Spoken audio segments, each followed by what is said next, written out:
শীতের দিনে বেলকুনিতে বসে খাওয়া দাওয়া রয়েছে কিন্তু লাউ দিয়ে ডাল রয়েছে, পালং শাক রয়েছে, আর এখানে কিন্তু গরম গরম রয়েছে মাটন কষা, খাসির মাংস।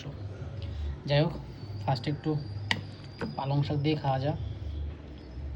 আজকে বেলকুনিতে বসে খাচ্ছি, অন্যদিন তো ডাইনিং রুমে বসে খাই। আজকে একটু ইচ্ছে হলো বেলকুনিতে বসে আলোর মধ্যে খাই, কিন্তু রোদে বসে খাওয়ার ইচ্ছে ছিল, কিন্তু রোদ ছিল না, সেই জন্য এরমভাবে বসেই একটু খাওয়া দাওয়া। পালং শাকে কিন্তু আমি অনেক কিছু দিয়েছি আজকে, মিষ্টি আলু আছে, কুমড়ো আছে, মটরশুঁটি আছে, সিম আছে, বিন আছে, গাজর আছে, এই দিয়ে একটু পালং শাক, যেটা হচ্ছে বিয়ে বাড়িতে আমরা ঘ্যাট বলি, ওরকম টাইপের একটু ঘ্যাটের মতো করে বানিয়েছি, কিন্তু ওরকম তো টেস্ট হবে না, যেরকম পেরেছি আর কি।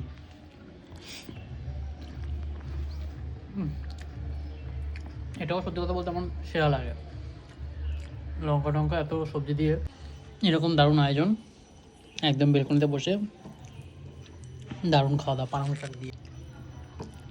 পালং শাক সত্যি বলতে সেরা লাগে, এত ভেজিটেবল দিয়ে করলে না, খালি বেগুনটা ছিল না, বেগুন দিলে আর একটু ভালো হতো।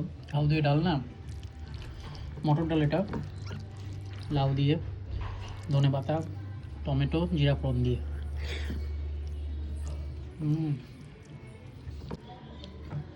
ডাল ভাত খাওয়া হলো, এবার কাঁসার বাটিতে মাটন কষা, বেশ সুন্দর। আজ কিন্তু দেশি খাসির মাংস কুকারে বানিয়েছি, নিচে সিনার পিস রয়েছে, কিন্তু তার সাথে লেগের পিসও রয়েছে, বেশ সুন্দর লাগে। মানে এই দেশি পাটা মাংস খেতে কল্যাণী বুদ্ধবারকে পাওয়া যায়, খুব সুস্বাদু হয়, দারুণ টেস্ট। একটু আলু দিয়ে, একটু মাটন দিয়ে, দেখো মাটনটার কালারটা দেখলে বোঝা যাবে কত সুন্দর হয়েছে, সে বিয়ে বাড়ির মাংসের মতো লাগছে। মাটন কষা দিয়ে এরকম দুপুরবেলা জমিয়ে দারুণ লাগে।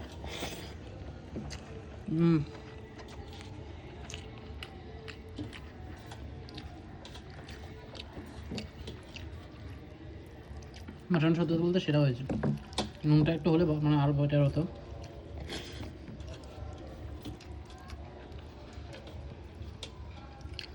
এই পিসটা বেরিয়ে আসছে, এই মাটনের পিসটা দিয়ে একটু আলু দিয়ে খেতে হবে।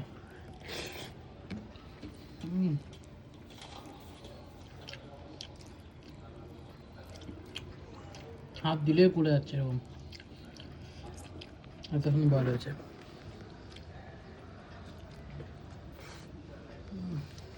অসাধারণ টেস্ট।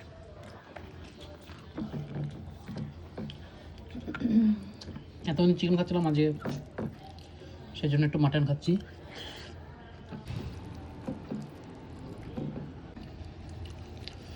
তুলতুলে কচি পাটা মাংস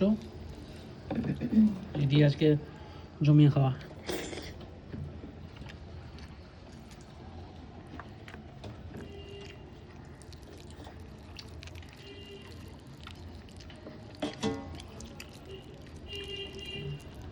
আজ প্রায় 6 পিস মাংস খেয়ে উঠলাম, সত্যি এত টেস্ট হয়েছে না, দারুণ লাগছে।